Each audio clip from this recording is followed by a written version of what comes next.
Interrogé par la police, interrogé par la justice, parfois pourchassé par la presse ou assailli de menaces et d'insultes.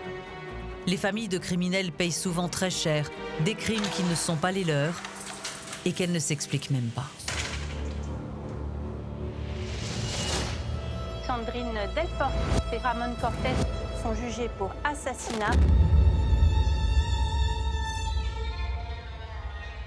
Ma mère a mis fin à une vie. Une personne vivante, elle a tué quelqu'un. C'est quelque chose d'inimaginable. Une mère qui commet l'irréparable avec son amant. Ramón Cortés et Sandrine Delporte, le couple diabolique kidnappe Rosine Roig, la cadenasse à la portière pour l'emmener jusque sur une ancienne sablière et l'exécuter d'une balle dans la tête. Une mère dont le crime fait basculer la vie de ses 4 enfants. J'entends toquer à la porte à 7 h du matin. Et là, quand j'ouvre la porte, ils me disent bonjour, c'est la police. Après, ils ont pris ma mère et on se sent vraiment seul, on se sent abandonné en fait. Comment elle a pu ne penser qu'à elle et ne pas penser aux répercussions de tout ce que ça va engendrer pour la famille, quoi. De tout le mal qu'elle va faire derrière. Une femme dont sa sœur ne comprend pas la dérive. Comment concevoir qu'une de nos sœurs a pu participer à un meurtre, en fait? Nos parents nous ont élevés tous pareils. On connaît le bien, le mal. Mais pourquoi toi, tu as basculé dans le mal? Condamnée à 18 ans de prison pour assassinat, Sandrine Delporte doit être rejugée en appel, comme son co-accusé. Sa peine sera-t-elle allégée? Alourdie? Va-t-elle enfin s'expliquer sur sa participation au crime? C'est l'enjeu du procès qui va s'ouvrir, pour elle et pour ceux qui l'aiment. Car comme tous les parents de criminels, la sœur et les enfants de Sandrine Delporte ont pris de plein fouet le crime qu'elle a commis. J'avais honte que ce soit ma mère. C'est au bout d'un an que j'ai écrit ma première lettre. Et ma première lettre, c'était pour lui dire que j'étais en colère. La colère, la honte et un choix à faire. Soutenir ou haïr la criminelle. Je condamne justement ce qu'elle a fait, mais je suis là quand même pour la soutenir et démontrer aussi qu'on peut être sous l'influence de quelqu'un jusqu'à en arriver à la barrière de non-retour. Faut pas pardonner. On fait avec, mais on pardonne pas vraiment. Je l'aime, mais...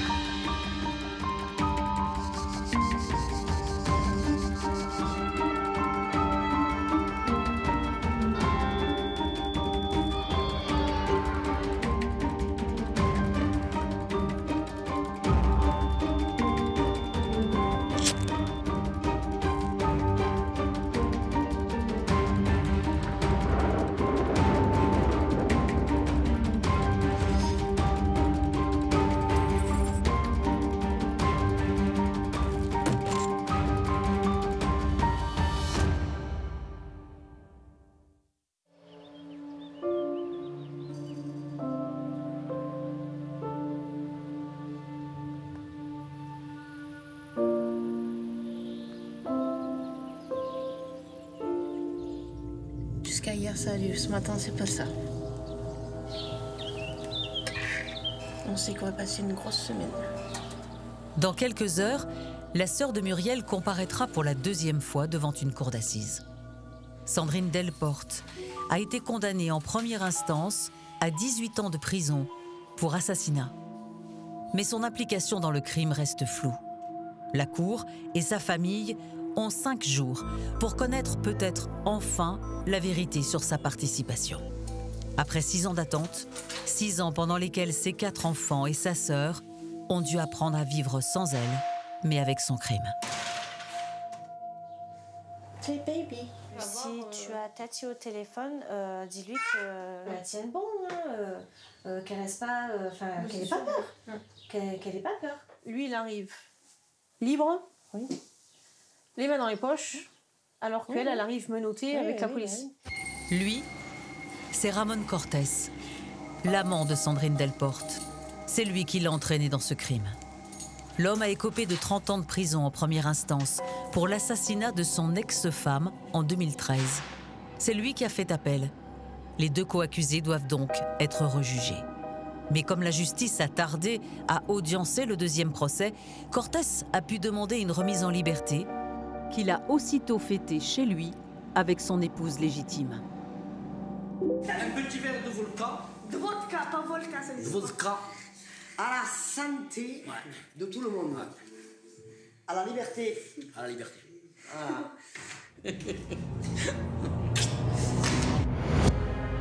Cortés comparaîtra donc libre, tandis que Sandrine Delporte a préféré attendre l'appel en prison. 2 accusés, 2 personnalités aux antipodes, de quoi inquiéter Muriel, qui redoute que le cynisme de Cortés rende la cour plus sévère. La seule chose qui va être le plus dur, c'est d'affronter Monsieur Cortés tous les jours à l'entrée. On va rentrer par la même porte, on va sortir par la même porte tous les jours. Oui. Il va manger dans les restos à côté de nous. Enfin, c'est comment faire pour l'éviter, comment on va faire pour pas le rencontrer, quoi. Le connaissant, il va peut-être arriver sur ses grands chevaux, genre tout va bien dans sa vie. Tu vois, il montre à Tati que pour lui tout va bien alors que toi t'es toujours en prison. Oui, en fait, dans sa tête, comme on l'a laissé en liberté à partir de janvier, ça veut dire qu'il n'a plus rien à se reprocher. Il ne sait pas que Sandrine, elle pouvait aussi sortir, mais qu'elle a refusé pour pouvoir purger sa peine comme c'était prévu au départ, quoi. On espère qu'elle ne prenne pas plus. Un dernier café avant de partir. Sans sous-estimer la responsabilité de sa sœur, Muriel a décidé de soutenir Sandrine. Une femme fragile qui a eu 4 enfants avec des conjoints qui l'ont violentée avant de tomber amoureuse d'un homme qui l'a entraînée dans son crime. Je suis pas sereine parce que je sais que ça va être une épreuve compliquée. Je sais qu'il va falloir que je gère tout le monde, toute cette famille. Et c'est un rôle que j'ai, mais c'est aussi un rôle qui est lourd aussi. Parce que nous, on doit mettre de côté ce que nous, on ressent pour pouvoir toujours montrer quelque chose de positif et essayer de remotiver les troupes. Sandrine, elle a besoin de voir quelqu'un de positif, quelqu'un qui puisse être là. Si elle nous regarde, il faut qu'elle voit que je la soutiens. Donc du coup, moi, je ne peux pas me permettre de craquer ou de baisser les bras ou quoi que ce soit. Muriel a maintenant 300 km à faire pour rejoindre Montpellier. Si ma belle-sœur m'envoie un message pour me dire que mon frère est à l'intérieur, elle est dehors. Le président vient d'interdire tous les journalistes. Ça doit être angoissant. Maman, j'y vais. Je te tiens au courant dès que j'arrive. Allez, bisous.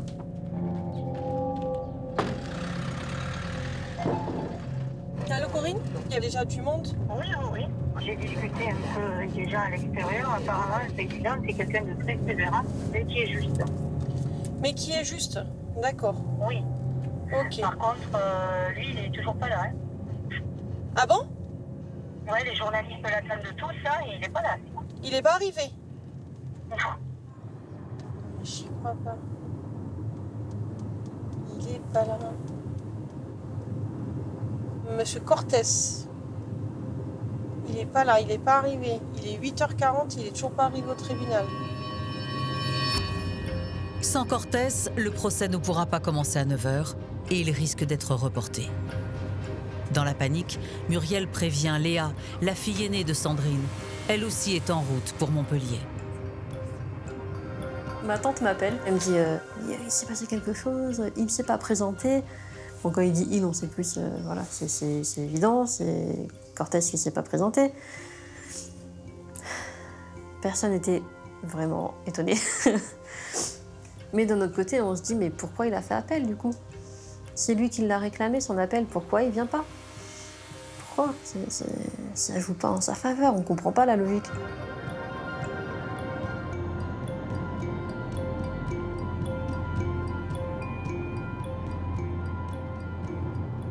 Allô? Oui, dis-moi, donc tout est reporté parce que ne s'est pas présenté, ils viennent de l'arrêter là. Non! Ouais, ils viennent de l'arrêter parce qu'il s'était enfui. Mais alors du coup, c'est reporté, mais à demain ou bien c'est reporté au... Non, là, on doit tous revenir à 14h. Bon, d'accord, ok. Ah ouais, non, mais j'ai eu peur, j'ai cru que tu me disais non, c'est bon, on arrête tout et... Non, le procès va se faire, mais je pense que là, comme le président est très en colère et qu'ils l'ont arrêté, D'accord. Bah écoute, moi de toute façon, je vais à Montpellier quand même, c'est pas grave. Parce qu'il faut que je voie l'avocate. Mais vraiment. Allez, à tout à l'heure. Bisous. Ah, j'ai une sacrée frayeur, oui. J'ai vraiment cru qu'il reportait tout le procès. Et là, je dis, ah non, non, non. C'est pas possible. Mais ma soeur, on va la ramasser à la cuillère, quoi. C'est obligé. Oh, elle doit être dans un état. Waouh. Elle doit être trop mal. Trop, trop mal.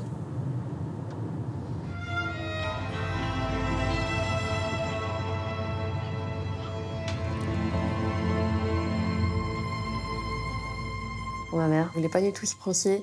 Pour elle, sa peine était méritée. Elle n'avait pas de raison de revenir dessus. Et puis, comme elle l'a dit elle-même, à quoi bon faire revivre à la famille de la victime un deuxième procès si eux-mêmes sont satisfaits de la sentence. Donc, si eux ne veulent pas revenir dessus, pourquoi leur... Surtout qu'il y a des enfants derrière, les enfants de la victime. Donc voilà, c'est faire tout revivre une deuxième fois. Elle voulait pas.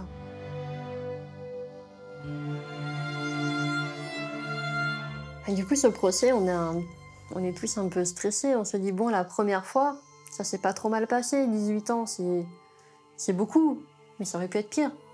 La deuxième fois, ça peut pencher du mauvais côté, ça peut être plus. Et du coup, c'est plus stressant que la première fois, dans le sens où il y a plus d'enjeux. Montpellier, les bouchons de Montpellier, les sens uniques de Montpellier. J'ai une boule au ventre. Mais bon, on fait avec. Ça va s'estomper après. Une fois que je reverrai ma nièce, mon frère, je pense que ça ira mieux.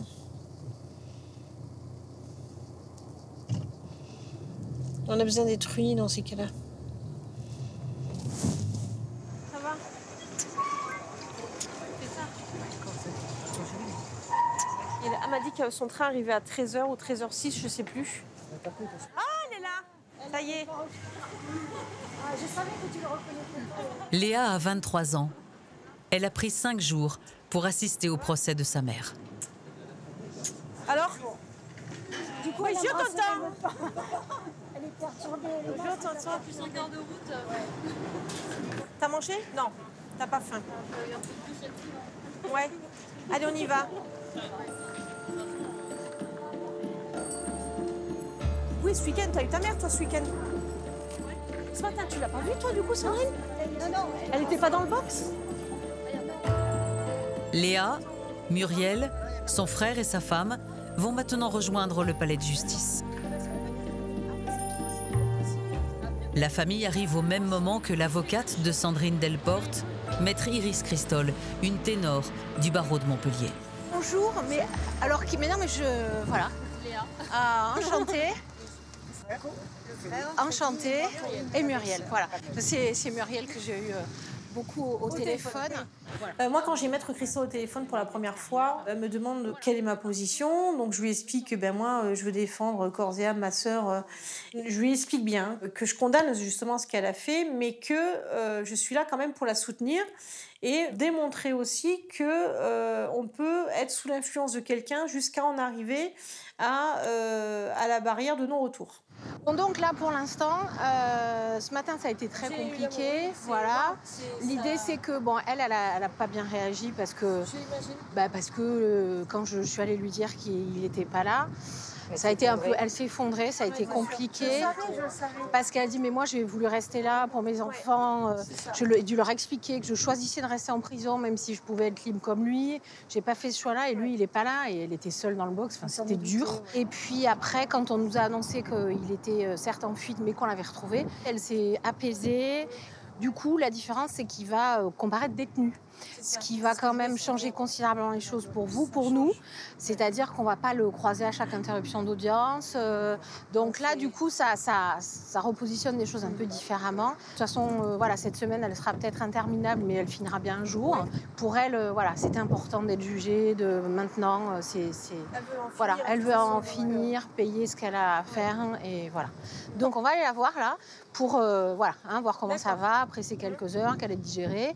Voilà, d'accord? Donc on y va et puis on fait au mieux. Ouais. Ok, merci en tout cas.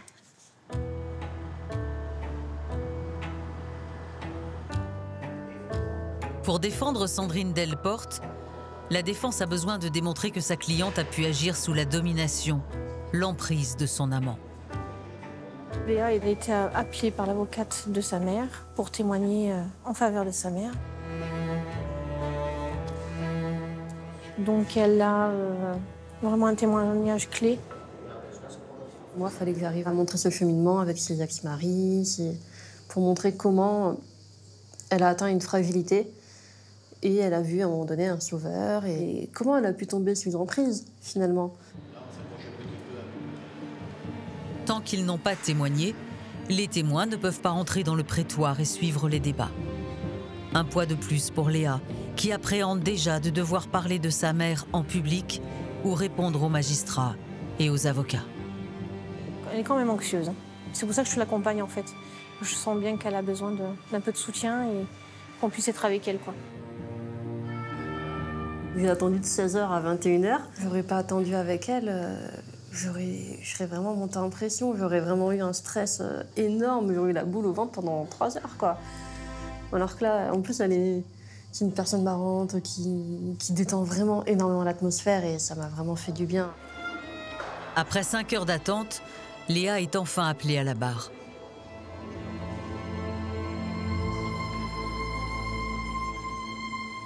On passe dans un couloir tout fin. Au bout du couloir, on voit la lumière sur la droite. On se dit, bon, allez, c'est là. On passe la porte. Hop, lumière, on rentre.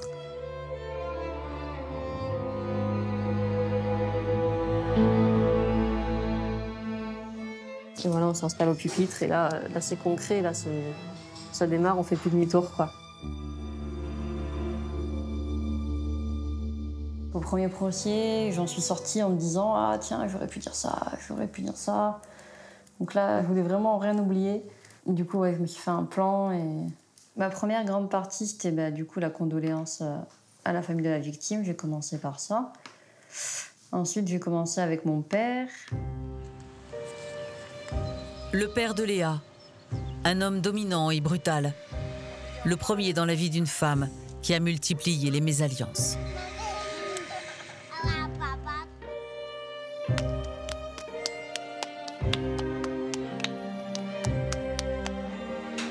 Un an et demi après la naissance de Léa, Sandrine a quitté son compagnon et refait sa vie avec un homme avec lequel elle a eu 3 autres enfants, dont William.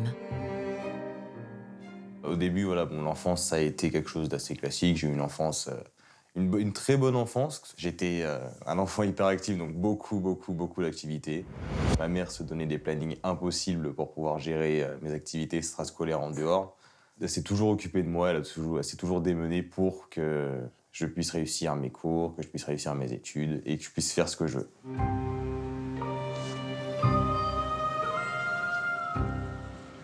On a vécu après des moments aussi plus compliqués, que ce soit avec mon père, parce que mon père était un peu violent malheureusement avec ma mère. C'était un homme difficile. En plus, il était plus sévère avec moi du fait que j'étais pas sa fille.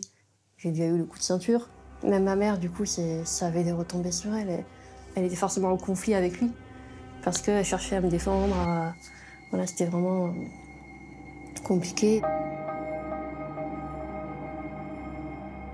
Après, vers les coups de 15-16 ans, j'ai commencé à avoir des violences physiques.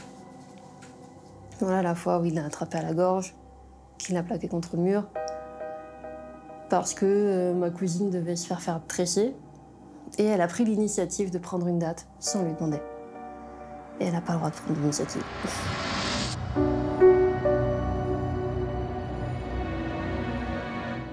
J'ai un souvenir en particulier, c'était un soir de Noël où je vais avoir 10 ou 11 ans tout au plus.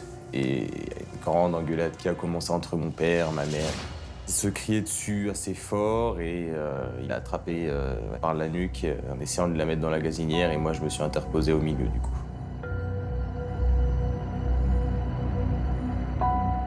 Ça m'a marqué moi parce que je me suis dit que si je l'ai vu, c'est que ça devait arriver plus de fois que ce que je pensais. Donc là, elle a dû se dire que oui, ça commençait à devenir dangereux même pour nous, parce que si moi je pouvais m'interposer au milieu, ça pouvait être n'importe lequel des enfants qui aurait pu se retrouver au milieu. Je sais qu'elle est partie, elle en a profité qu'il était au travail, pour qu'elle ait le temps de pouvoir partir et que lui ne puisse pas la retrouver. Puis elle a débarqué chez ma grand-mère. Du coup, quelques temps après, elle a rencontré quelqu'un d'autre. Lorsqu'elle commence sa relation avec Ramon, le changement chez maman fut radical. Elle ne voyait que par lui. N'ayant connu pendant des années qu'un homme violent, être avec un homme d'apparence attentionné et aimant l'a fait tomber très facilement sous son emprise. Il n'y a pas plus malléable et manipulable qu'une femme violentée, récemment divorcée. Les mots douloureux de Léa devant la cour bouleversent Sandrine. Ma mère, elle était debout avec son mouchoir, elle s'épongeait les yeux et voilà, elle était en train de pleurer, de s'excuser, de me dire oui, maintenant je suis capable de te dire je t'aime. Enfin voilà, c'était tout en émotion et là oui, tout le long j'étais placide et puis là vraiment elle m'a submergée quoi. Léa n'a rien éludé pour expliquer la fragilité de sa mère.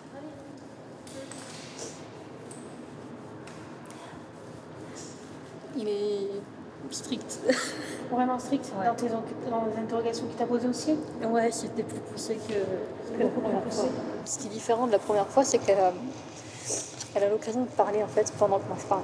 Ça a été? Elle s'est écroulée ou là? C'est moi, elle pleure. Oui, c'est vrai que ça fois c'est toi, elle pleure, ouais.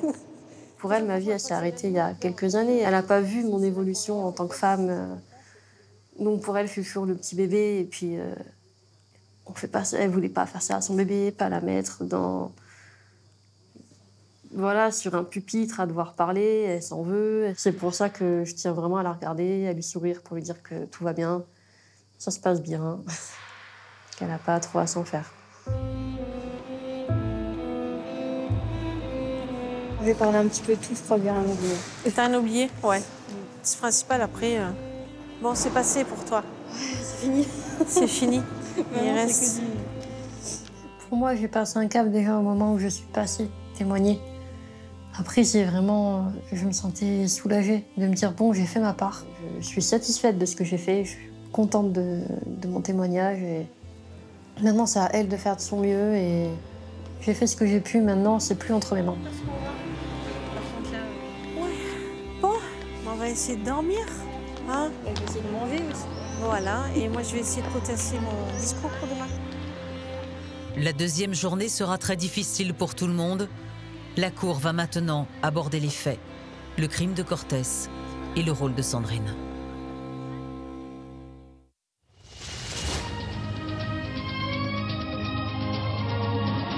Madame, monsieur, bonsoir. Dans l'actualité de ce vendredi, un homme a été mis en examen à Écroué pour le meurtre de son ancienne compagne. Ramon Cortés avait 43 ans quand il a tué Rosine Roig, la mère de ses 3 enfants. Une femme qu'il avait dénoncée plusieurs fois pour des violences. Quand elle l'a quitté, l'homme jaloux avait déjà refait sa vie avec Sandrine Delporte, mais il a continué à harceler et à menacer de mort son ex-femme. Une menace qu'il a mise à exécution le 16 septembre 2013. Cortés a enlevé Rosine Roig à la sortie de son travail. Il l'a ligotée avec des menottes pendant que Sandrine Delporte prenait le volant et roulait jusqu'à une ancienne sablière. Arrivé là, Cortés s'est éloigné avec son ex-femme. Celui-ci l'aurait abattu d'une balle dans la tête. L'homme aurait au préalable creusé une sorte de tombe. Pris de remords, l'homme apparemment s'est présenté de lui-même hier soir donc au commissariat de police. Cortés se rend, mais il livre des aveux tronqués. Car l'assassin ne dénonce pas sa complice. Et elle ne dit rien non plus de sa participation au crime. À personne. C'est donc le crime de Cortés que la famille de Sandrine découvre dans la presse. C'est très très violent. Il a tué la mère de ses enfants. Du coup, j'ai appelé ma sœur directement. Je dis mais qu'est-ce qui s'est passé? Je dis Sandrine, est-ce que toi tu étais au courant? Moi je voulais savoir si elle était au courant. Parce que moi dans ma tête, elle n'est pas impliquée. C'est clair, c'est lui qui a tué sa femme. Voilà. Et elle me dit non. Sauf que pendant cette année-là, on voit un changement chez Sandrine. Cortés en prison, Sandrine Delporte plonge dans une dépression curieuse. C'est la descente, elle se laisse complètement aller. En fait, elle vit plus pour elle. Elle délaisse toute sa vie, tous les aspects de sa vie, et elle passe son temps à faire les choses pour lui, à faire ses papiers, faire ses parloirs, faire ses dossiers, lui donner de l'argent pour la prison. Il a tellement réussi à lui mettre la pression, il a tellement réussi à la contrôler totalement, que même en n'étant pas là physiquement, ça marchait quand même. Une mère comme transie devant son amant. Avec M. Cortés, elle rencontre un charmeur professionnel. Clairement, l'homme s'entretient, va à la salle.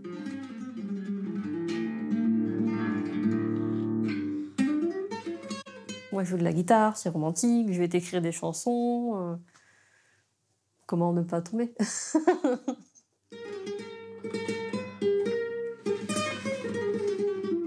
Elle rencontre un homme qui est très attentionné, qui est aimant, voilà, qui lui dit qu'elle est belle, qu'il l'aime. Plein de choses qu'elle n'a pas entendues en 20 ans, en fait. En 20 ans, c'était être rabaissée, humiliée, et tout d'un coup, elle trouve un homme qui la considère.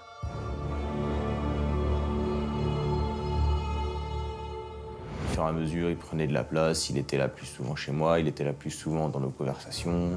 Puis au fur et à mesure, je voyais ma mère qui jurait que par lui.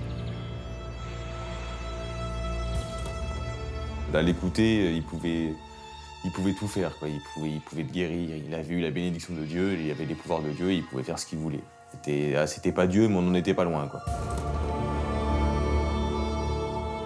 Sandrine, elle y a été à fond, hein, et les enfants aussi. Hein. Il y avait mon père, décédé depuis 2003 quand même, qui vivait avec eux. Et on n'a pas le droit de s'asseoir dans le canapé parce que papy, il est là. C'est ce qu'ils me disent, les enfants. Papy, il est là.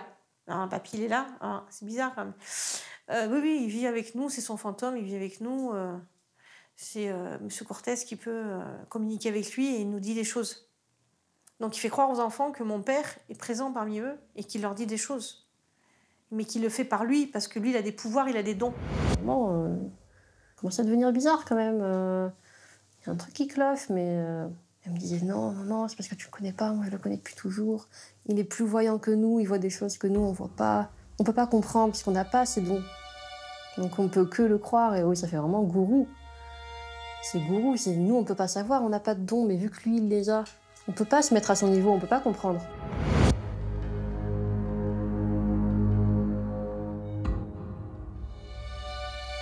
Je la voyais changer, je voyais son comportement changer. Et je l'avais jamais vu comme ça, même avec mon père. Pourtant, c'était compliqué, mais je l'avais jamais vu à ce point-là. En fait, tout ce qu'elle faisait, qu'elle pensait ou qu'elle devait faire, passait systématiquement par lui, en fait. C'est comme si on mettait un filtre devant toutes ses idées et que le filtre, c'était lui.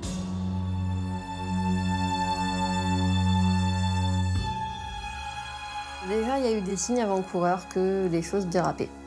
Voilà, quand il fait croire à ma mère que son ex-femme, il est séparé d'elle, mais qu'elle elle le harcèle, elle refuse la séparation. Il se sent en danger. Elle a voulu l'empoisonner et le tuer. Il a été à l'hôpital. Et en gros, il lui dit, mais ça peut t'arriver à toi aussi, parce qu'elle pense la même chose de toi. Elle se dit, mais mince, c'est qui cette femme-là qui me veut du mal? Et il crée une bulle anxiogène et paranoïaque où tout le monde pense que à n'importe quel moment, Rosine peut les attaquer, leur faire du mal. Et tout le monde y croit. Moi-même, à un moment donné, j'ai cru que cette femme était mauvaise. Conditionnée par Ramón Cortés, la famille de Sandrine Delporte accepte donc sans sourciller l'explication que celle-ci fournit à l'arrestation de son amant. En septembre 2013, il est arrêté. Et Sandrine me dit, je pense qu'il a eu un coup de colère parce qu'avec tout ce que sa femme lui a fait subir, il s'est mis en colère et il a fini par perdre raison. Nous, on croit ça, en fait. Parce que nous, on a tellement entendu le discours de monsieur sur tout ce que sa femme lui faisait subir. Donc nous, on croit cette version.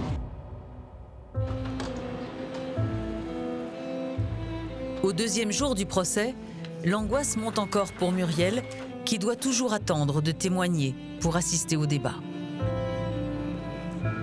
Ce matin, c'est...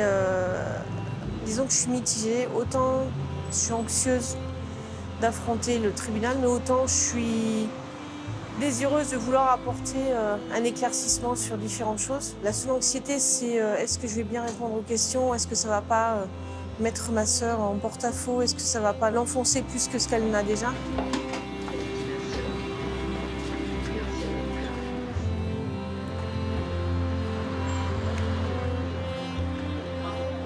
Je vais rejoindre l'avocate pour pouvoir débriefer un peu de ce qu'il y a eu hier, ce qui est attendu aujourd'hui, par rapport à mon témoignage aussi, ce que je dois appuyer, qui pourrait être important dans la défense. Ça va vous? Ça va. Peu dormi, mais ça va. Comment ça va se passer ce matin? Non, c'est juste, ce qui est important, c'est d'être concret pour que les jurés puissent se faire une idée par eux-mêmes par rapport au moment vécu que vous allez rapporter de la situation. C'est pas tellement une appréciation en soi-même, on ne peut pas nous-mêmes porter un jugement. Oui, bien sûr. Par contre, il faut essayer d'évoquer, comme quand vous disiez qu'il y a eu des scènes où il téléphonait soi-disant à Roselyne Roig, et où il disait « Oh non, ne t'en prends pas, Sandrine ». Vous voyez, ce que vous m'avez raconté, ça, il faut le leur expliquer. Parce que la cour d'assises, c'est ça. C'est un moment vraiment de grand réel, de sensualité charnelle au premier sens du terme. C'est-à-dire qu'on va mesurer les choses en revivant des moments comme ça et en partageant finalement un peu de cette expérience-là pour se faire une idée. C'est-à-dire le contraire d'un dossier papier. C'est juste des choses qui vous paraissent évidentes, mais vous voyez, là, il y a 12 personnes qui arrivent, ils n'ont jamais vu le dossier, ils ne savent pas. Donc les choses, il faut les expliquer concrètement et simplement. Voilà. C'est pour ça que vous venez la vraie vie. OK? D'accord. Allez. Plus que quelques heures à attendre, et Muriel pourra à son tour expliquer l'emprise que Cortès exerçait sur sa sœur.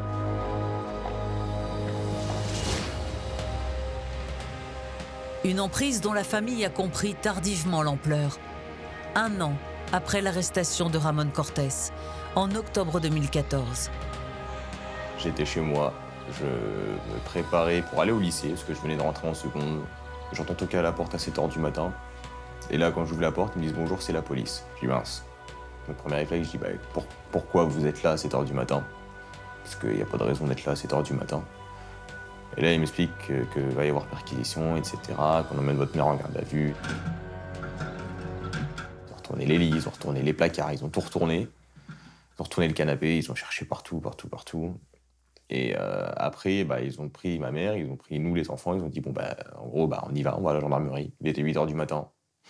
Et nous, on comprenait pas plus que ça pourquoi, comment et qu'est-ce qu'ils nous voulaient vraiment. Parce que dans ma tête, je me suis dit, mais nous, on est que des enfants, on n'a rien à voir là-dedans.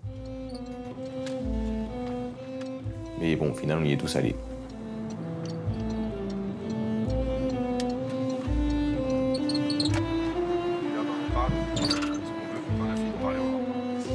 À ce moment-là, j'étais vraiment énervé contre la terre entière. Qu'on vienne comme ça pour me prendre ma mère et pour retourner sous la porte et réveiller mon petit frère qui, lui, avait rien demandé. À ce moment-là, j'étais énervé contre la terre entière.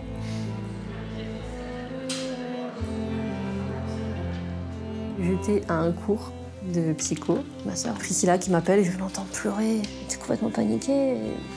Elle me dit « Maman, elle est en prison, elle a été arrêtée ». Moi, sur le coup, je l'ai même fait répéter. Je me dis « Mais quoi? Pardon ?» Il y a erreur, quoi. Avec ma sœur, on pleurait toutes les deux, chacune de notre côté. Et il n'y a aucune de nous qui comprenait ce qui se passait. Enfin...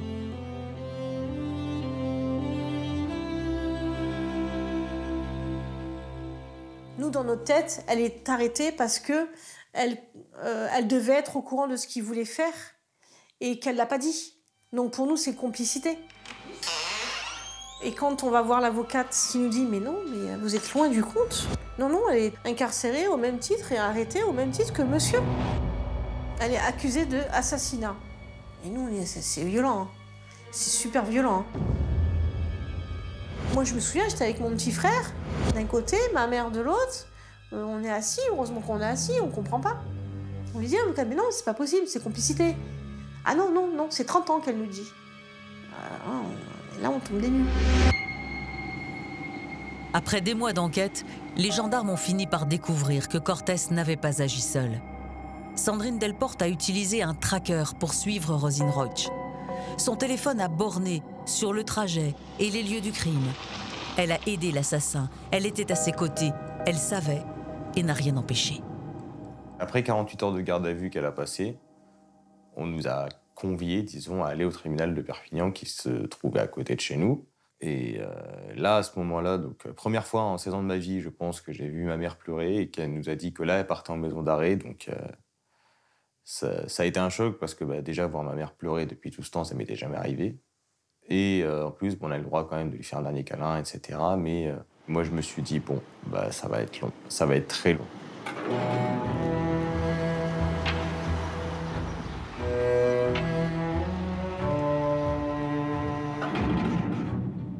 Et là, ben, on s'effondre, parce qu'en un instant, on se rend compte que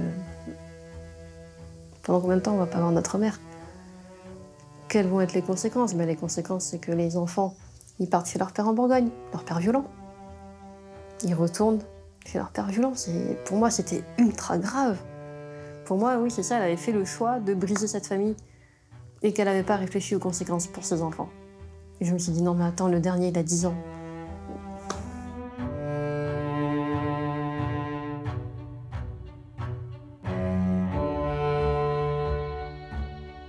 Le plus dur à vivre, c'est le fait qu'on vous prenne votre mère du jour au lendemain, genre vraiment un matin comme ça, alors qu'on s'y attend pas. C'est vraiment dans ces moments-là qu'on prend conscience que, ouais, on pense que la vie c'est toujours tranquille et que c'est bon, tant qu'on a notre petite vie, ça va pas changer, alors qu'en fait, si, tout peut changer du jour au lendemain. Et on se sent vraiment seul, on se sent abandonné. Et, c'est pour ça aussi qu'au départ, j'en voulais à ma mère, parce que j'avais presque envie de lui dire, bah en fait, tu m'as juste lâché, tu m'as abandonné, en fait.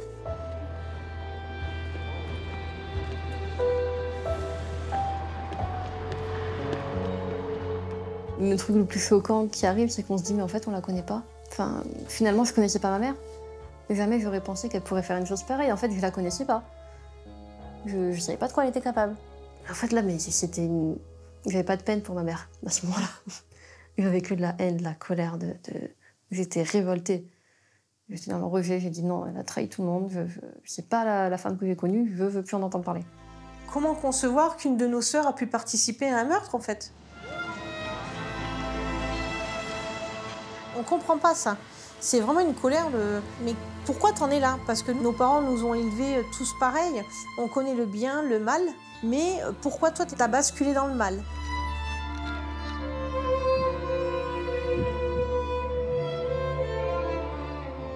Donc il y a un certain nombre de semaines qui passent avec cette colère, avec toutes ces interrogations. Et quand j'ai pu avoir mon parloir, donc je l'ai eu 3 mois plus tard, moi ça m'a permis de lui dire les choses. La colère que j'avais et les interrogations. Mais une fois qu'on a dit les choses, j'ai dit écoute maintenant, c'est dit, t'es là, ok, bon bah t'as fait quelque chose de mal, maintenant il va falloir y travailler et on va avancer ensemble. Et donc du coup, je lui ai dit que je serais là pour la soutenir.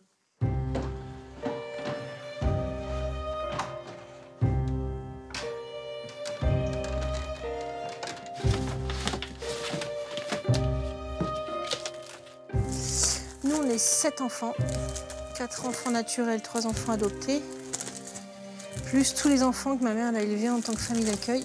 On est ce qu'on appelle des frères et sœurs de cœur, en fait. Donc c'est vrai que ça fait beaucoup de monde d'horizons différents. Ça me fait pas mal. Ah, ça, c'est ma sœur Sandrine, quand elle était plus jeune. Et là, je pense que c'est sa fille Léa.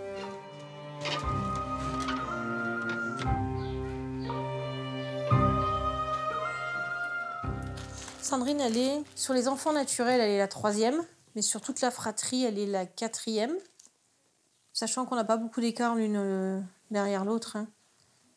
On a quand même passé toute notre enfance ensemble. Et après, elle a fait les 400 coups. C'est quelqu'un qui aimait bien avoir le risque.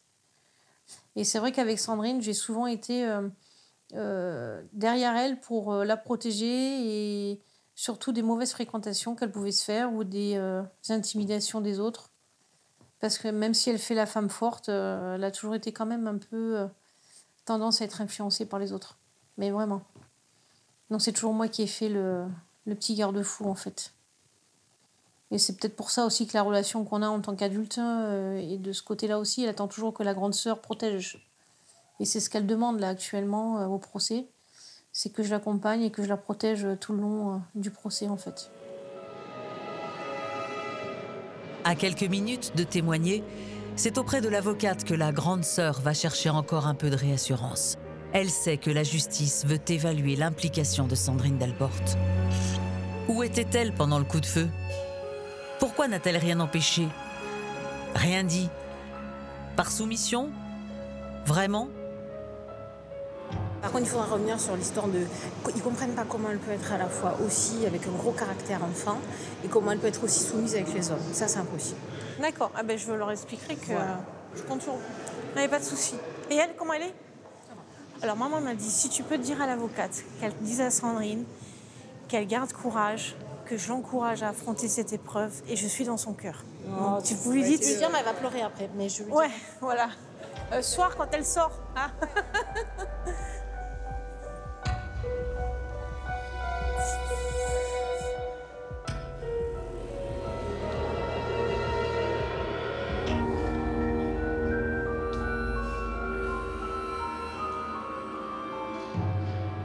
Quand on arrive devant le tribunal, on n'est pas bien, on a mal. Moi j'ai mal au ventre et j'ai mal au cœur et je me dis voilà, j'ai les palpitations, j'ai dit bon allez on y va.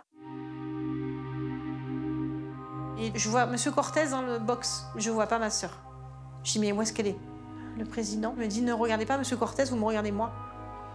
Et vous vous retournez pas. Mais c'est après je l'entends en fait, elle pleure, elle est derrière moi, elle pleure. Et elle pleure tout le temps que je parle, ça c'est angoissant. Mais Muriel prend sur elle et raconte encore l'emprise de Cortez. Donc, Monsieur Cortez, c'était à ses petits soins. Au départ, c'était une idylle comme sa jeunesse. Puis l'emprisonnement a commencé par les exigences vestimentaires. Plus de jupe, plus de robe, plus de décolleté, plus de féminité apparente. Puis restrictions avec la famille. Sandrine ne pouvait rendre visite qu'à sa mère et plus à ses frères et sœurs. Il a d'ailleurs empêché Sandrine de venir à mes fiançailles. Et à la fin, au bout d'une heure, c'est compliqué. Une heure, on sort de là, on est fatigué. Vraiment fatigué. Moins d'une heure pour raconter la chute de sa sœur dans les griffes de Cortez.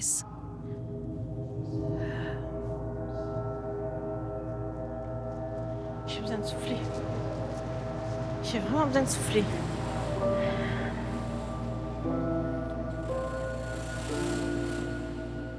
Alors moi je ressors avec une grosse inquiétude, mais vraiment, parce que j'ai essayé d'expliquer au président l'emprise de Sandrine avec Monsieur Cortez et que Monsieur le Président essaye impérativement à démonter toute cette thèse. Comment il peut ne pas croire qu'une femme puisse être sous l'emprise de quelqu'un à faire ce qu'on lui demande? Je me dis mais ça va mal se passer, ça va mal se passer. Ah là je me dis c'est pas 18 c'est 30 hein. J'y avais de la chance, peut-être 20. Mais là, on n'est plus sur 18. Hein.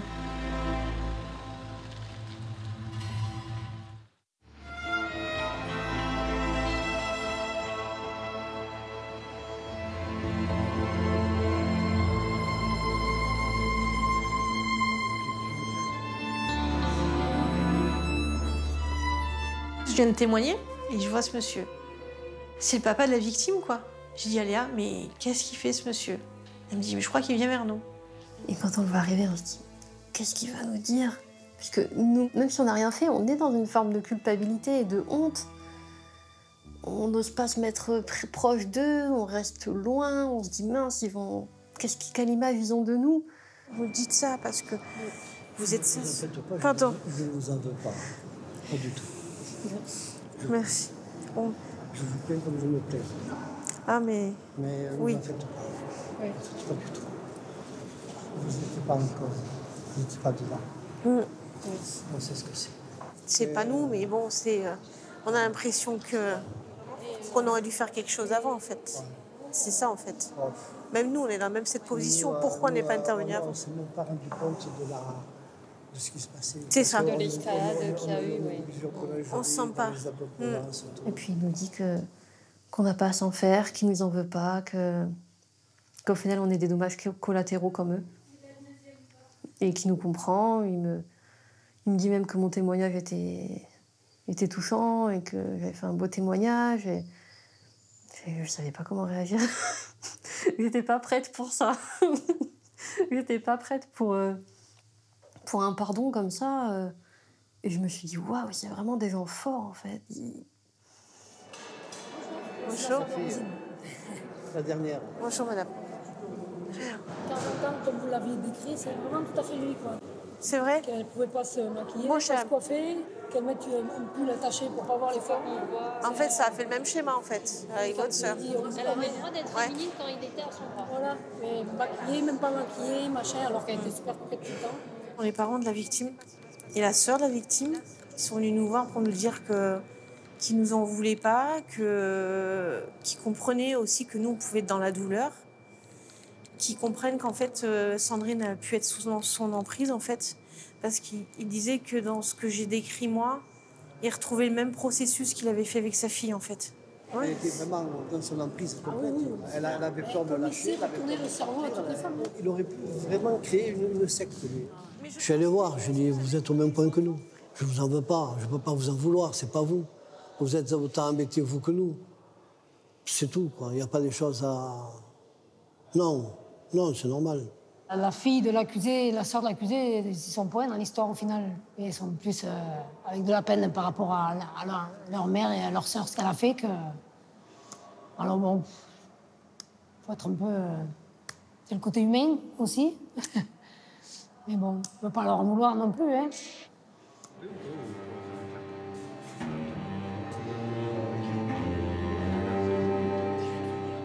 Et c'est un soulagement de se dire, bon, même eux ne nous considèrent pas comme coupables, donc on peut se détendre un peu, se relaxer, et non, on n'est pas coupables.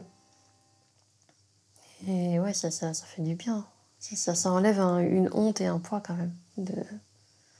Ouais.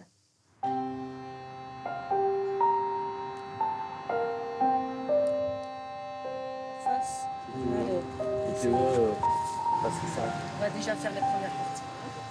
Ok, c'est parti. C'est comme tu veux. À l'un comme à l'autre, le président de la Cour demande quelle a été votre participation. Sandrine Delporte, nerveuse, les bras croisés, répond « Je n'ai rien fait.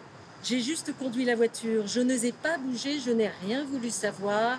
Jamais je ne me pardonnerai. » Ils vont mieux regarder l'autre aussi. Ouais. Cet après-midi, là, ils sont en train d'interroger les deux, en fait, sur les preuves, comment ils peuvent expliquer tel et tel truc. Sandrine, elle a évolué dans son discours quand même et donné un peu plus de détails. Au 3e jour du procès d'appel, Sandrine Delporte accepte enfin de raconter ce qu'elle a fait au moment du crime. Ce qu'elle a reconnu, c'est qu'effectivement, elle était présente, bien présente ce jour-là, quand il a enlevé sa femme. Il a fait rentrer sa femme dans la voiture, il a refermé la voiture. Elle est allée devant, elle a pris le volant et elle est partie. Et ensuite, elle dit qu'elle sait qu'il a ouvert le coffre et qu'il a été refermé. Elle n'a pas voulu regarder, elle disait qu'elle préférait regarder droit devant elle. Et qu'ensuite, il est revenu quelques minutes plus tard, en fait. Et c'est lui qui a pris le volant et c'est lui qui l'a ramené à Perpignan, tu vois. Le président, il prend les menottes, il prend la chaîne, il met sous le micro et il fait plein de bruit avec. Il me dit, mais comment vous n'avez pas pu entendre ça derrière? Vous dites que vous n'entendiez pas de bruit, mais ça s'entend quand même. Il me dit, un coup de feu, ça s'entend. Elle le dit, mais moi, j'étais dans un monde, dans une bulle et je voulais pas voir, je voulais pas entendre. Tu vois, donc, elle explique ça maintenant.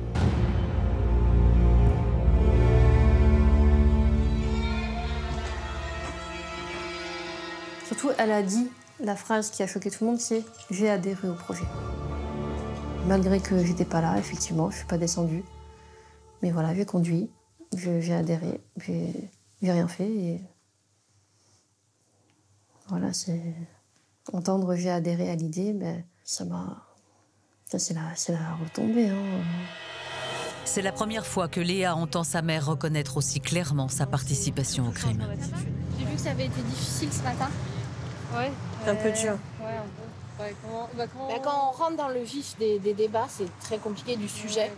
Et que, voilà, que là, on se retrouve devant la figure de la maman qui a fait ce qu'il fallait pas, j'ai compris. Hein. Ouais. Mais bon, voilà, on ne peut pas faire comme si ça n'existait pas. Puis elle, justement, ce qu'on lui a reproché avant, c'est de faire comme si ça n'existait pas. Oui. Alors que là, je trouve qu'elle est capable d'en parler, elle est capable d'expliquer les choses. On avance, mais je comprends que ce soit douloureux pour vous, mais voilà. Je veux dire, 18 ans qu'elle a accepté, c'est pas... J'appréhende, oui, beaucoup. Oui, beaucoup, oui, cet après-midi. Bon, allez, ça va aller, j'y vais. Oui. Allez, à tout de suite.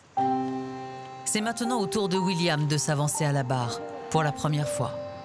À 21 ans, il a lui aussi parfaitement conscience de l'enjeu de son témoignage. Willy, tu sais, en fait, à la fin, il va te dire, le président, est-ce que vous avez quelque chose à rajouter, monsieur? Et toi, tu avais envie de dire que tu voulais connaître la vérité. C'est ça, il faut que je sache la vérité dans tous les cas. Tu as envie de savoir toute la vérité. On n'a pas le dénouement des choses, donc ça traîne en longueur, mais au bout d'un moment, il faut bien... C'est pour ça que je suis venu d'ailleurs, c'est pour fermer ce chapitre-là et pour pouvoir enfin être fixé, quoi, parce que... Je sais que Sandrine, au départ, elle ne voulait pas qu'il témoigne.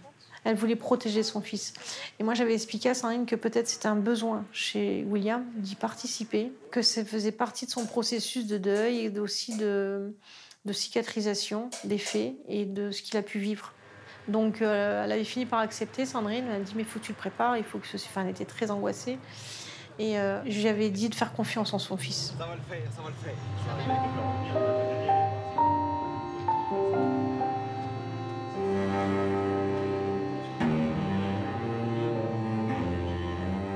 Je sais qu'elle a dit la vérité, mais je pense qu'il y a encore certaines choses qu'elle a du mal à dire, justement, du fait que ses enfants soient là. Parce que, voilà, elle pleure beaucoup parce qu'elle voulait pas nous mêler à ça. Elle sait qu'on a été de dommages collatéraux. Et elle nous voit encore comme des enfants et qu'on aura du mal à entendre certaines choses. Mais c'est pour ça que, quand j'ai dit à la barre que voilà, je voulais que toute la vérité sorte, c'était destiné à tout le monde, que ce soit à lui, que ce soit à ma mère, c'était destiné à tout le monde. C'était vraiment, maintenant, les années ont passé, voilà, on est assez grand pour entendre ces choses-là, même si c'est dur. Vraiment, la vérité, elle est là, même si on l'accepte pas, on ne pourra pas la changer. Donc autant l'entendre, autant l'accepter, et au moins c'est fait, c'est terminé. Comment ça va, jeune homme? Voilà. C'est dur, hein? Je pense que c'est le meilleur. Ouais, c'est. Meilleur moment de votre vie. C'est pas simple. Merci. Non, c'était courageux d'être là. On voyait que vous étiez très mal. Ouais, bah fallait bien de toute C'était façon. difficile. En Ouais. plus, vous avez été réglo. Voilà, hein, c'est pas. Vous l'avez fait. J'ai fait du tous mieux que les j'ai deux. pu, hein. Voilà. J'ai fait du mieux que j'ai pu. Hein. Mais non, mais de toute façon, il n'y avait rien de. Voilà, il fallait juste. C'était dur quand même. Voilà, Oui, oui. c'est extrêmement. Ça y est, je suis sorti, je peux respirer. Waouh, je suis content. Non, mais puis vous avez été loyal. Je peux au pied, monsieur. Oui. Oh, vous avez été plein. Ouais, Non, j'en donc, de ça. non, elle était très préoccupée de vous voir arriver à la barre, de vous imposer ça. Parce qu'imposer ça, déjà, le geste qu'elle a commis à ses enfants, mais leur imposer Non, moi- de venir à la barre de la cour d'assises Ah, en moi, j'étais disant, smooth, mais j'étais les comme ça, genre. enfants de Comme une quelqu'un fleur. qui a commis un crime, c'est dur. Donc pour elle, en tant Le que plus, maman, le plus compliqué, c'était quand je suis rentré. Je ne l'ai pas vu. Parce que oui, moi, ça fait 6 ans que je ne l'ai pas vu, je crois. Je l'ai au téléphone, il n'y a pas de souci, mais moi, ça ça fait fait 6 6 ans que vous n'avez pas croisé le Bah, regard de votre mère. Non. Vous pouvez retourner dans la salle là et la voir. Hein. Voilà. Ouais, mais je peux pas me planter en face, genre salut. Je peux pas. Non, mais. Ça fait bizarre parce que ma mère qui a pris de l'âge, qui a pris des cheveux gris aussi. Mais anecdote assez marrante, pour lui dire que ma mère reste ma mère. Alors c'était au moment où on s'est levé, donc parce que l'audience a été suspendue 10 minutes. Donc moi je me suis levé, c'est à ce moment-là que je l'ai vue de face. Donc elle a été contente, elle a souri, elle a pleuré. Mais à ce moment-là, elle m'a quand même dit range ta croix et range tes clopes parce que ça ne se fait pas. Ça reste une mère après tout, ça reste quand même ma mère, quoi qu'il arrive, dans n'importe quelle circonstance. Bon, il est où mon warrior? Ouais. Yo, ça y est, t'as fait tes épreuves, t'as le mon gars. Yo, Je te jure, j'ai fait les t'as premiers vu, ça choses, y c'est est, bon. c'est bon. passé, c'est T'as passé. su réfléchir, parler, t'as donné des super bons détails. Tu m'as fait trop plaisir quand t'as dit oui, il y avait une chaise pour mon grand-père, il y avait un fauteuil. Et moi, c'est ce que j'avais raconté. Celle-là, je l'ai l'autre checké, jour. celle-là, je l'ai mais gardée dans ma tête, si, celle-là. Tu vois, il me disait, et quand j'ai raconté ça, il me disait, mais enfin, vous êtes timbré. Enfin, c'est limite, c'était moi qui racontais des conneries, tu vois. C'est normal que sur le moment, Et toi, du coup, tu reviens dessus, je dis là, yes, putain, yes. Celle-là, Ah, elle était dans ma tête, super. j'ai fait celle-là, je la ressors, t'inquiète. Il faut qu'on y retourne, on n'aura pas de place. vas-y. Mais vraiment. Le procès reprend. Une mauvaise surprise attend la famille de Sandrine. Ramon Cortés, lui, cherche à amadouer la cour et les jurés. Je n'ai pas tué ma femme, c'est Sandrine Delporte qui a tiré. Silence dans la salle, le président le fixe des yeux. Vous savez, monsieur Cortés, c'est la énième version que vous présentez à la justice. Un choc. Cortés fait maintenant porter la responsabilité du crime à sa co-accusée. Et donc lui, il raconte. Non mais franchement, il raconte. Sandrine est arrivée avec l'arme. Elle a tiré sur ma femme. Je me suis évanouie. Et là, quand je me suis réveillée, j'étais dans tous mes états. Ma femme était par terre. Sandrine était en train de l'enterrer. Donc lui, dans sa douleur de voir sa femme dans la tombe, il a préféré se dénoncer à la police parce que de toute façon, il n'avait plus de femme, donc plus de raison de vivre. T'as beaucoup de gens qui rigolent dans la salle, mais vraiment, les jurés rigolent, l'avocat général rigole, les avocats rigolent. Ben, le président a fini par couper court s'il en a eu ras-le-bol. Du coup, je suis sortie parce que franchement, ça m'exaspère fortement. Mais vraiment, Bon, t'as pensé quoi de cet aperçu? Oh, j'ai jamais vu un mec aussi culotté, sérieux. C'est sa combienième version? 10, 12, 15? Déjà, tous les changements de version, je trouve ça Je trouve ça lâche et hypocrite parce qu'à un moment c'est lui, à un moment c'est pas lui, à un moment c'est ma mère, à un moment c'est quelqu'un d'autre. Ça fait surtout du mal parce qu'au final, il accuse la terre entière, sauf lui-même. Donc, c'est le deuxième, ça. Ouais, là-bas c'était Takoun et elle c'est Sandrine, là. C'est vrai que c'était pas elle. C'est moi selon, tu sais. 2 fourgons, 2 accusés, qui comme chaque soir vont attendre la reprise du procès derrière les barreaux. Cette prison avec laquelle la famille de Sandrine Delporte doit vivre depuis 2014.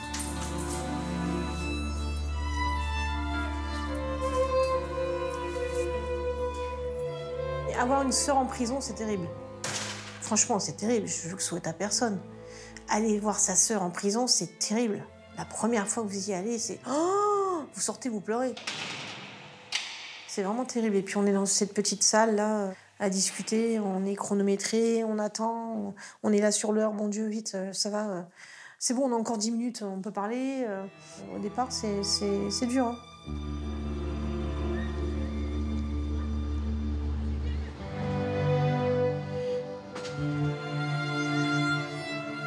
Au début, on n'en parle pas et on essaye de vivre normalement. On essaye de faire comme si de rien n'était, de faire comme si s'était rien passé et que juste on est un lycéen normal. Mais ça marche pas très longtemps. Ça marche pas très longtemps du tout. Malheureusement, j'ai dû aller chez le psy, j'ai pas réussi à gérer mes premières années de lycée.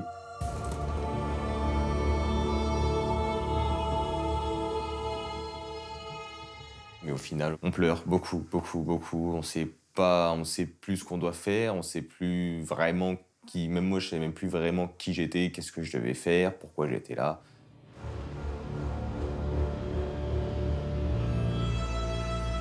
Pendant 1 an, c'était silence radio, je voulais pas lui parler. Vraiment un refus total. Et c'est pas bon. Évidemment, c'est fatigant de diaboliser sa mère. Je la diabolisais, clairement. Je voulais plus en entendre parler, j'avais honte que ce soit ma mère. C'est au bout d'1 an que j'ai écrit ma première lettre. Et ma première lettre, c'était pour lui dire que j'étais en colère. À la fin de ma lettre, je lui dis bon, j'essaye d'apprendre à faire la paix, à accepter les choses et à évoluer. Enfin voilà, c'est ma mère et je peux pas vivre sans ma mère.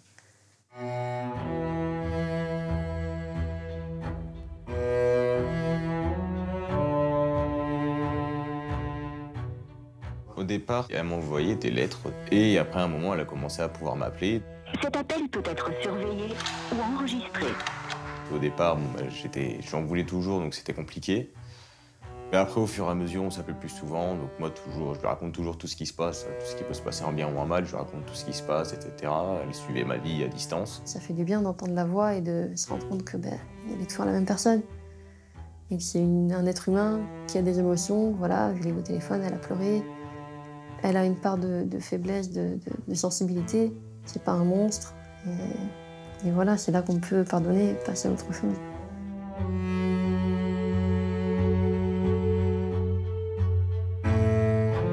Ces appels à distance, ces parloirs minutés, Muriel sait qu'il faudra vivre encore longtemps avec. Je fais un bon 400 km pour pouvoir faire 45 minutes de parloir. Moi, ça m'est arrivé de faire ces 400 km un vendredi soir. Je suis sortie du boulot, j'ai pris la route, je suis partie. J'avais des habits à lui ramener, elle en avait besoin. Et le matin, à 7h30, je devais être présente parce que c'est à 8h30 le parloir. Je suis arrivée là-bas et j'ai été refoulée. Refoulée parce que ce jour-là, j'avais mis un soutien-gorge avec des baleines, alors que je ne le fais jamais.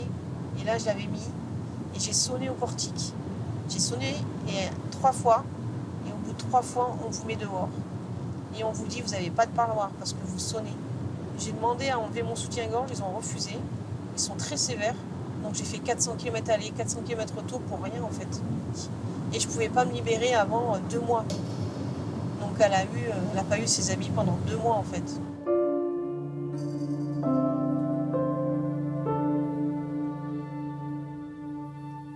C'est quand on arrive devant la prison qu'on fait waouh. prison, c'est impressionnant quand même. Là, tu te rends compte vraiment du côté incarcération, perte de liberté. Et même pour nous, c'est angoissant de rentrer dedans, dans cet endroit clos, fermé. Et puis le parloir en lui-même, c'est une pièce, une toute petite pièce. Il y a une table, 2 chaises, si on veut s'asseoir. Et puis voilà, on fait ce qu'on veut. Rien que pouvoir la prendre dans les bras et pouvoir se faire un câlin, ça fait du bien. Ouais.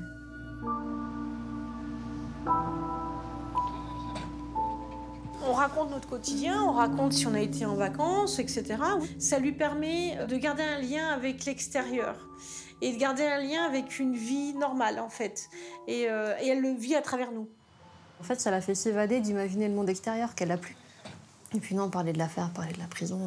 Puis même moi, quand je me disais, mais ça va, c'est pas comme dans les films et tout, t'as pas de problème. Enfin, moi, voilà, ma vision, c'était quoi? C'était les films américains, avec les bagarres dans la cour et tout. Donc, elle me disait, non, t'inquiète, c'est pas comme ça. Puis, bon, après, elle parlait de rien de négatif, donc je me suis dit, ok, en fait, elle me pouponne, je suis sa fille, elle me dira jamais que ça va pas. Donc, on va arrêter d'en parler, c'est pas productif. Parce que voilà, là, ce truc de c'est mes enfants, je les ai au téléphone, c'est pour passer un bon moment, c'est pas pour parler de choses mauvaises. Les choses mauvaises, c'est avec ma tante Muriel. Sa sœur, ses aînés, les proches de Sandrine ont tout donné pour convaincre la cour du rôle soumis qu'elle aurait tenu dans ce crime. Reste à attendre le verdict. Je pensais que l'avocat général allait faire un récit un petit peu moitié-moitié, en fait, avec d'un côté Cortès et de l'autre côté ma mère. Mais finalement, en 1 heure, en fait, il a parlé beaucoup de Monsieur Cortès et qu'au final, la partie sur ma mère a duré peut-être 10 minutes. Et c'est vrai que c'était plutôt positif. En fait, il a tout détaillé quand même. Il a détaillé ce que les psychiatres ont dit. Madame Delporte a pris conscience de ce qu'elle a fait. Elle a des remords, elle a beaucoup évolué. Elle a réussi à s'enlever de l'emprise de Monsieur Cortès. Et puis il fait, j'ai terminé. Ouais, 3 minutes. Le gars, il a tenu 3 minutes sur Sandrine. Alors que ça fait 1 heure qu'il est sur Cortès. Il dit, bon, ben maintenant, je vais vous dire les peines, machin. Donc, il revient quand même sur les peines, sur le fait que Sandrine, elle a accepté sa première peine de 18 ans, qu'elle a beaucoup évolué, qu'elle a pu dire des vérités. Qu'elle a accepté sa culpabilité. Il a quand même précisé qu'elle était bien suivie, soutenue par la famille. Donc, pour elle, certes, il a été dit 18 ans en première instance. Mais moi, je l'estime entre 12 et 15, pas plus. En vue du travail effectué. Et après, il dit pour Cortès, il dit lui, il mérite la perpétuité. Mais direct. Ouais. Ça ne serait pas possible. Donc, du coup, on va maintenir 30 ans de réclusion criminelle et 20 ans de sûreté. Il y a vous, les jurés, de voir. Nous, on sait qu'elle a évolué. Mais on peut se dire, bon, nous, on n'est pas objectif. Peut-être que nous, on se dit qu'elle évolue. Mais d'autres personnes qui sont objectives, les psychiatres, etc., ont vu qu'elle évoluait. Donc pour nous, oui, ça nous conforte dans cette idée que vraiment, il y a un chemin qui a été fait. C'est pas dans notre tête, c'est pas pour se rassurer. C'est un réel chemin qui a été fait. Et voilà, en espérant que la justice s'en rende compte également et fasse en fonction. 12 ans, 12 ans, ça vient en faire 12 ans, c'est bien. 12 ans, c'est bien. Aïe. Oui, mais t'as pas aïe. Pourquoi tu me frappes? Même si c'est 15 avec les remises de peine, machin, etc., ça fait 8 ans. Elle en a fait 6. Si c'est ça, c'est trop cool. Enfin, ça va être bien pour elle. Elle va pouvoir se reconstruire après et faire une autre vie, en fait. Mais essayer de redémarrer sur des bonnes bases. Se reconstruire, surtout. 15 ans, voire 12 ans, l'espoir renaît. Ça fait plaisir quand même, on va pas se mentir, ça fait plaisir. Et puis ça n'a pas été de très mauvaises choses qui ont été dites par rapport à ma mère, même si malgré tout ça reste une accusée quand même. De mon côté égoïste, c'était quand même une bonne chose. Tu m'appelles quand t'es arrivé? Oui, t'inquiète. J'arrive à 22h30, je crois, un truc comme ça. 22h30, j'arrive au CERF, je suis dans ces eaux-là. Toi, tu m'appelles quand tu sais, dès que c'est terminé, ouais. Bisous. Le verdict tarde. William ne peut pas manquer son travail et son train pour Auxerre. Comme Léa, qui doit repartir aussi. Ah, l'avocat général. L'avocat de la partie civile, hein, mais bon. Une fois de plus, c'est Muriel, la grande sœur, qui va faire front, épauler l'accusé et les plus jeunes. William, il dit, je suis impatient, qui me dit, William, tu m'étonnes. Impatient, tu m'étonnes. Je suis impatient, oui. Nous aussi. Mais on nous a dit 3-4 heures.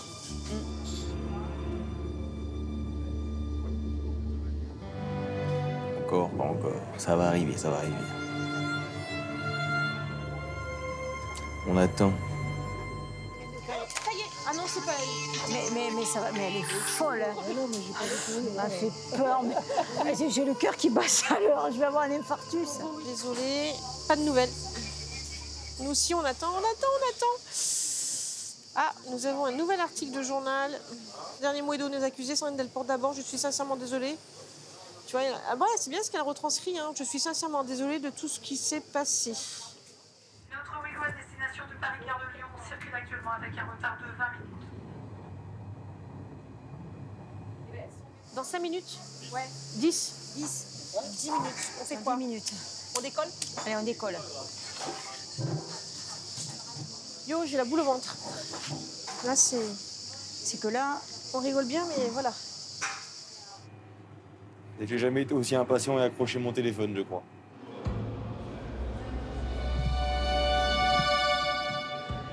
Donc il reste 5 minutes. Aïe, aïe. Après 3h30 de délibération, le verdict tombe. Un choc que Muriel encaisse avant de l'annoncer à William et Léa. Léa me dit « Ce sont les plus longues minutes de ma vie ». Parce qu'elle attend toujours des nouvelles et je n'ai pas donné. Je vais faire à tout le monde. Bon, bah du coup, ça y est, c'est arrivé enfin. Ça n'a pas changé, 18 ans pour elle et 30 ans avec 20 de sûreté pour lui. Léa est déçue. Elle se disait peut-être que, avec les circonstances, tu sais... Voilà. Oui, il y a une déception, parce qu'on y a cru. On pensait vraiment pas que le jury allait ne pas tenir compte de ce que dit l'avocat général, quoi. Mais bon. Tant qu'il n'y ait pas plus, moi, ça me va. Un peu déçu qu'elle n'en prenne pas moins, mais bon, il fallait s'y attendre aussi. Avec les remises de peine, normalement, il ne devrait pas rester trop longtemps à faire. C'est bien, je trouve que c'est bien. C'est bien, mais c'est normal après ce qui s'est passé, de toute façon. Après ce qu'elle a fait, elle n'allait pas non plus, ils n'allaient pas lui dire « tu vas sortir libre ce soir ». Même si c'est ma propre mère, même si je l'aime de tout mon cœur, faut qu'elle paye pour ce qu'elle a fait.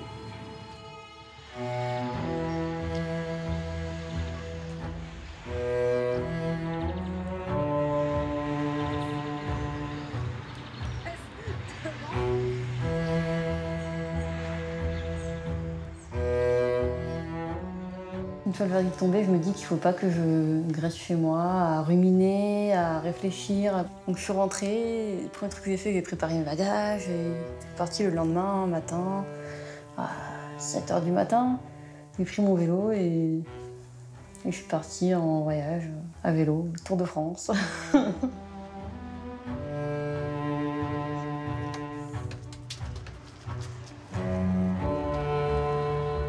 Le fait de pédaler et tout ça, je sais pas, ça lance une dynamique. C'est pas un retour en arrière, c'est pas une fuite, c'est pas...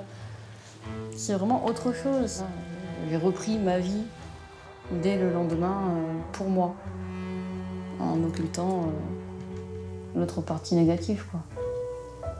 Je dois pas m'arrêter de vivre pour ça, quoi.